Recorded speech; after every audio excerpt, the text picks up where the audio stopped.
I'd known for a while. It wasn't a sudden, soul-crushing discovery.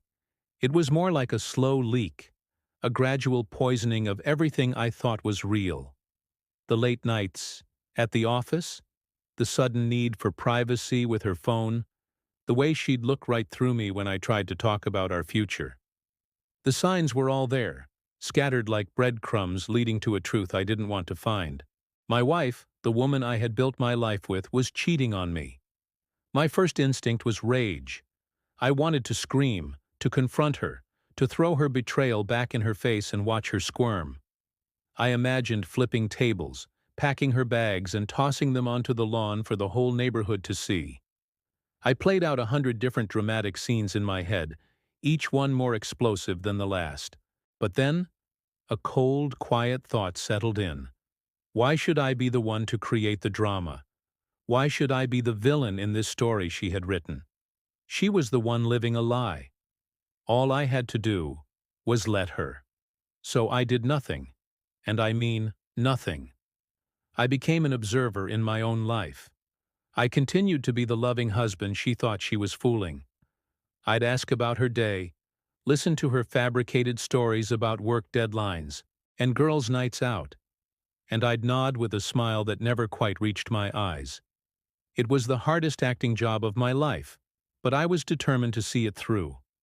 I wasn't just being passive.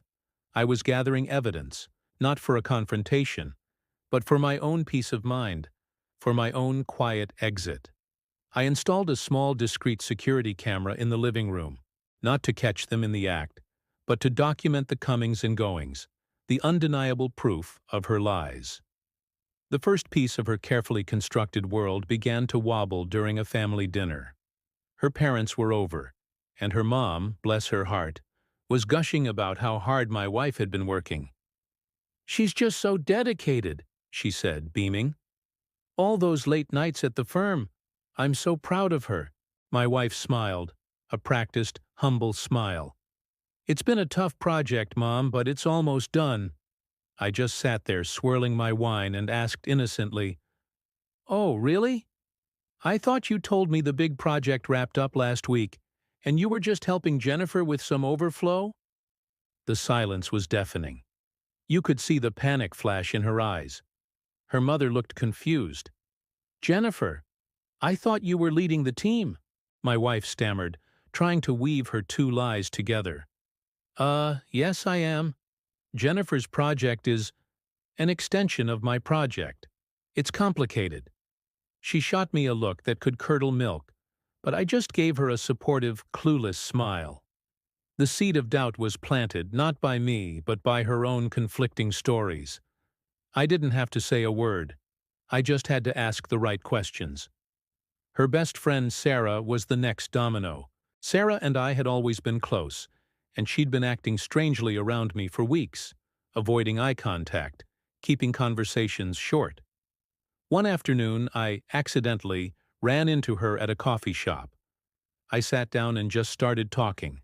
Not about my wife, but about us, about our future. I talked about the anniversary trip I was planning, the one my wife claimed she was too busy with work to even discuss. I painted a picture of a devoted husband, completely in the dark, still deeply in love. Sarah couldn't take it. The guilt was eating her alive. "Look," she finally blurted out, her voice trembling. "I can't do this anymore. She's been lying to you. To everyone." She confessed she'd been covering for my wife for months, answering her phone, making excuses. She told me she was tired of being part of the deception. I just listened, feigning shock and heartbreak. I thanked her for her honesty, telling her how much her friendship meant to me. I didn't push for details about the other guy. I didn't need them. Sarah had just pulled another crucial brick from the wall of lies my wife had built around herself. The grand finale was, in a word, perfect. It was her birthday, and she'd been planning a big party at our house for weeks. "Just our closest friends and family," she'd said. Her work friend, the man I knew she was seeing, was on the guest list. I played along beautifully. I helped with the decorations, ordered the cake, and even bought her an expensive necklace she'd been wanting. I was the perfect doting husband. The night of the party, the house was filled with laughter and music. Everyone was there, her parents, her friends, Sarah and him. As she was about to open her presents, I stood up to make a toast. Everyone quieted down. I raised my glass. To my beautiful, hard-working, and incredibly dedicated wife, I began, looking directly at her. She beamed. This past year has been a journey. She's poured so much of herself into her work, spending countless late nights at the office, so many weekends away on business trips.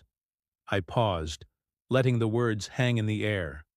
I saw her parents nodding proudly. I saw him shifting uncomfortably. I saw Sarah staring at the floor.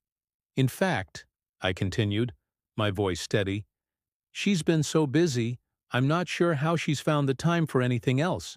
So I thought for her birthday, I'd give her the gift of time, the gift of freedom. I reached into my pocket and pulled out a set of keys. Not for a new car. They were the keys to a new apartment I had rented for myself across town. I placed them gently on the table in front of her. I've moved my things out. The house is all yours. You'll need the space for all your projects. Then I turned to our guests. Thank you all for coming. The party's not over, but mine is. And I walked out. I didn't yell. I didn't cause a scene. I just left her there in the middle of her party, with her lies exposed not by my accusations, but by her own actions. I left her to explain to her parents why her husband had just moved out. I left her to face her best friend who could no longer cover for her. And I left her standing there with her lover, in a house that was no longer our home. Her world didn't explode because I lit a match.